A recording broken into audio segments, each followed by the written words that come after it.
Hey everyone, it's Llama Phil here again with some more iRacing for you. I ran in the street stocks again this week. That was week 2 of Season 2 2016. This time we were running at USA International. I've got the highlights of 2 races for you this time, and then I'm going to talk about a couple of other things at the end. I did run in another series this week, but I'm not going to have time to show it this time. I'll have to put that into a different video. So let's get things underway with race 1. Race 1, here we are, our 9th on the grid, starting on the inside. Nowhere near as nervous as I was for my first race at Charlotte. Still a bit apprehensive though, it is a race after all, and this track has a reputation for first corner incidents. Thankfully everyone seems to get through relatively unscathed. There's a few cars bouncing around, but I think that's more latency than contact that's causing that. This is a much shorter track than Charlotte, it's only 3/4 of a mile. The corners have a higher banking and they're a lot tighter as well. You have to use the brakes when cornering here. That's something a few people forget. And something that I forget at one point as well, but we'll get onto that when it happens. Everyone gets through lap 1 and 2 without incident. Getting off to a promising start, although it wouldn't stay that way for much longer.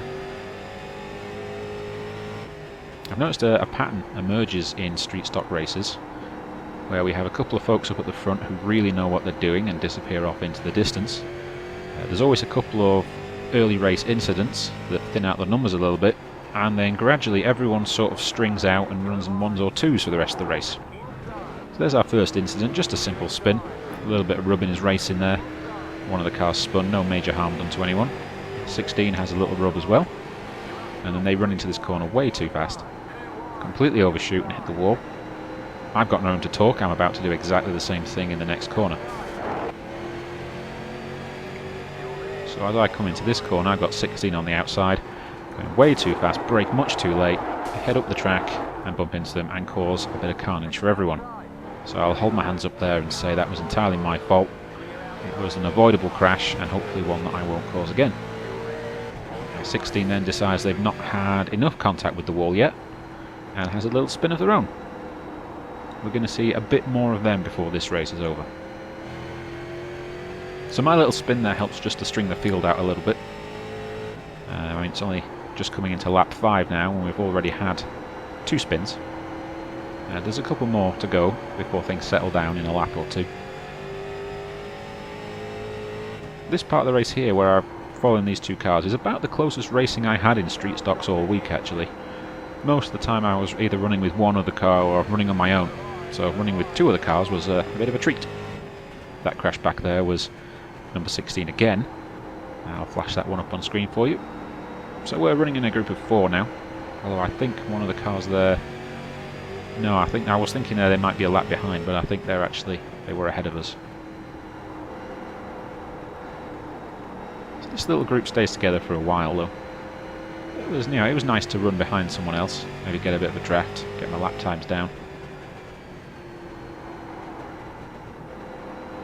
Coming around this corner we get a warning from the spotter about a slow car down low. There's been another spin. I think we can guess who was behind that one. 13 decides to have a sympathy crash at this point. I don't know what they were going for there. Maybe they were trying to get into the pits, I don't know. But they ended up in the wall.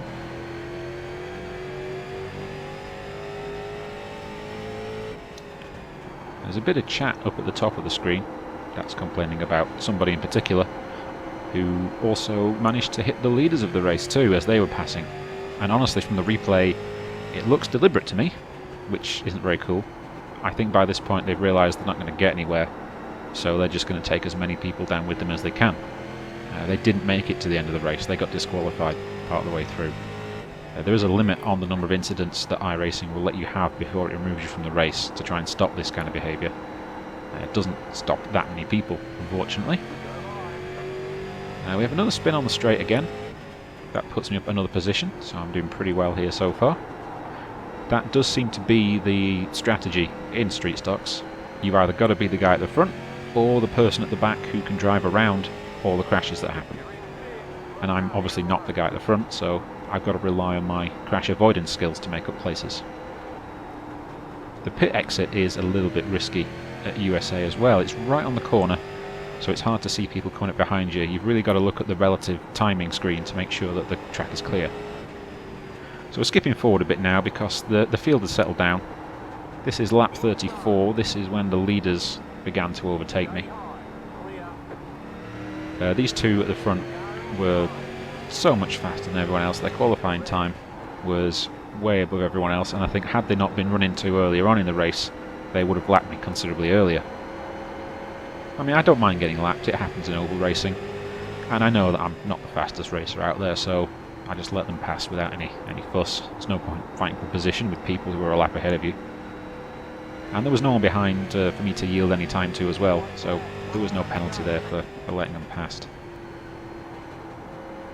But final lap of the race, I'm running in 5th place.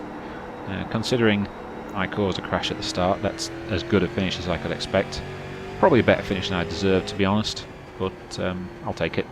It's the best finish I had in street stocks all week, actually, so I'm not going to complain too much. Anyway, on to race 2.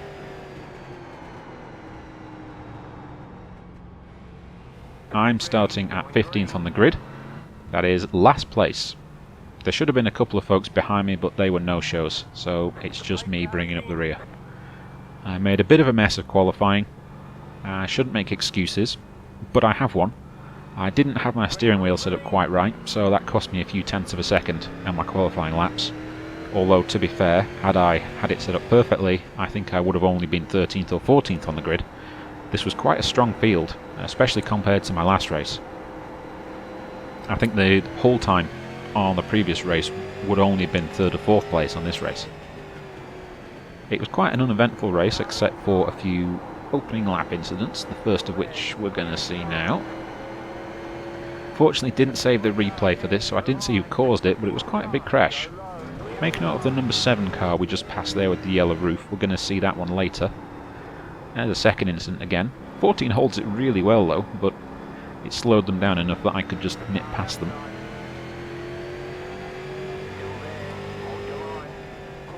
I mean, the reason why I've put this rather uneventful race up is because of what happened afterwards. I got back to the results screen and found I'd been given my D-Class licence. I'm no longer a rookie. This means I can take part in a couple of other series. Unfortunately, they all require some paid content. And even more unfortunately, the paid content is quite expensive. It's $12 for cars in iRacing and $15 for tracks.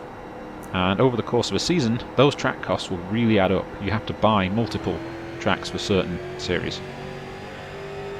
Now, I knew iRacing had paid content, but I didn't think it would kick in quite so early. You get quite a lot of free stuff as well when you sign up, but it would appear that you can't use most of it.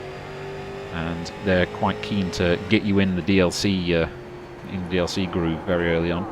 There's another crash I wish I could see on the replay. It made me 2 places, so quite like that. Skip forward to me being overtaken by the 7 car. This was a guy who was in the lap 2 crash. I mean, they must have had a really good turn of pace on them, because they're just zipping by me like I'm nothing, which is true. I mean, I am pretty slow, but this guy was also really fast.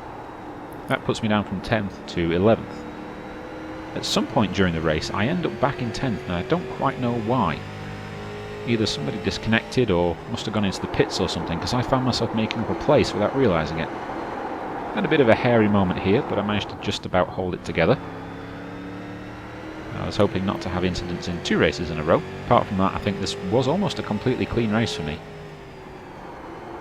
So at the end of the race now, I've been lapped by quite a few cars. There were a lot of really fast runners in this race, and they were all running around together, nose to tail, at a fair old rate of knots.